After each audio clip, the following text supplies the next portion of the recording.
അത് നിങ്ങളാണ് ചർച്ച ചെയ്യുന്നത്. പാർട്ടിക്കകത്ത് ഒരു ചർച്ചയും നടക്കുന്നില്ല.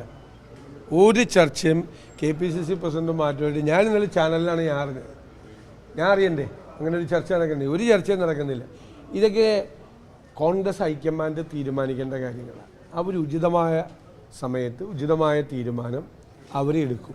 ഇവിടെ ഒരു ചർച്ചയും അത് സംബന്ധിച്ച് ഇവിടെയോ ഡൽഹിയിലോ നടക്കുന്നില്ല. ഞാൻ അത്ഭുതപ്പെട്ടു. ഇന്നലെ ഞാൻ KPCC യോഗം കഴിഞ്ഞുള്ളൂ. ഇന്നലെ രാവിലെ വാർത്തയാണ് കംപ്ലീറ്റ്. അങ്ങനത്തെ ഒരു സംഭവം ഇല്ല ഇപ്പോൾ. അല്ല, അതെനിക്കറിയില്ല. നിങ്ങൾ വാർത്ത കൊടുക്കുന്നത് നിങ്ങളാണ് പറയേണ്ടത് എവിടെ നിന്ന് കിട്ടിയെന്നും. അത് ഈ കേരളത്തിൻ്റെ മാത്രമല്ല, കേരളത്തിൻ്റെ ഇലക്ഷൻ നടക്കാൻ പോണ ബീഹാറിലെ, ബംഗാളിലെ, ആസാമിലെ എല്ലാം ഓരോ ദിവസമായിട്ട് നടക്കും.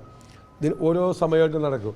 പ്രധാനപ്പെട്ട ലീഡേഴ്സിനെ ഡൽഹിയിലേക്ക് വിളിപ്പിച്ചിട്ട് അത് എങ്ങനെയാണ് തെരഞ്ഞെടുപ്പിൻ്റെ കാര്യങ്ങൾ, അതിൻ്റെ ഒരു റോഡ് മാപ്പ് നിശ്ചയിക്കുന്ന. ഒരു വർഷം മുമ്പ് അങ്ങനെ ACC ചെയ്യും. എല്ലാ സംസ്ഥാനങ്ങളെയും വിളിപ്പിച്ചിട്ടുണ്ട്. അത് നിങ്ങൾക്കത് അറിയാം. എന്നിട്ട് ഇത് കേരളത്തിൽ മാത്രം ഇവിടുത്തെ എന്തോ പ്രശ്നങ്ങളുകൊണ്ട് സംസാരിക്കുക.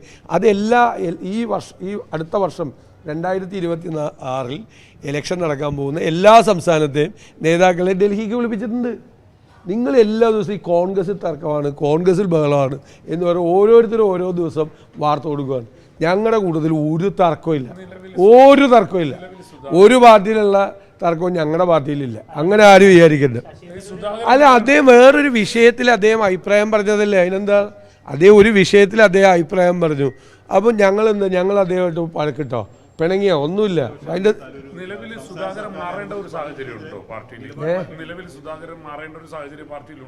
ബെസ്റ്റ് നല്ല ചോദ്യം. എന്നിട്ട് ഞാൻ അതിന് മറുപടി പറഞ്ഞിട്ട് അത് കൊടുക്കുമെന്ന് വിചാരിച്ചിട്ടാണ്. നിങ്ങളിങ്ങനെയൊന്നും എൻ്റെ അടുത്ത് ചോദിക്കണ്ട. നിങ്ങൾ ആഗ്രഹിക്കുന്ന ഒരു ഉത്തരം എനിക്ക് കിട്ടില്ല. ഞങ്ങളിവിടെ വളരെ ഗൗരവമായിട്ട് ഇത് UDF മുഴുവൻ ദിവസം യോഗം ചേരുവാണ്.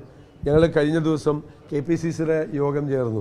ഞങ്ങൾ സംഘടനാപരമായ കാര്യങ്ങൾ, തദ്ദേശ സ്വയംഭരണ സ്ഥാപനങ്ങളിലേക്ക് നടക്കുന്ന തെരഞ്ഞെടുപ്പിലേക്കുള്ള തയ്യാറെടുപ്പുകൾ കൂട്ടായി ഞങ്ങൾ ഒരുമിച്ച് ഭംഗിയായിട്ട് നടത്തിക്കൊണ്ടിരിക്കുകയാണ്.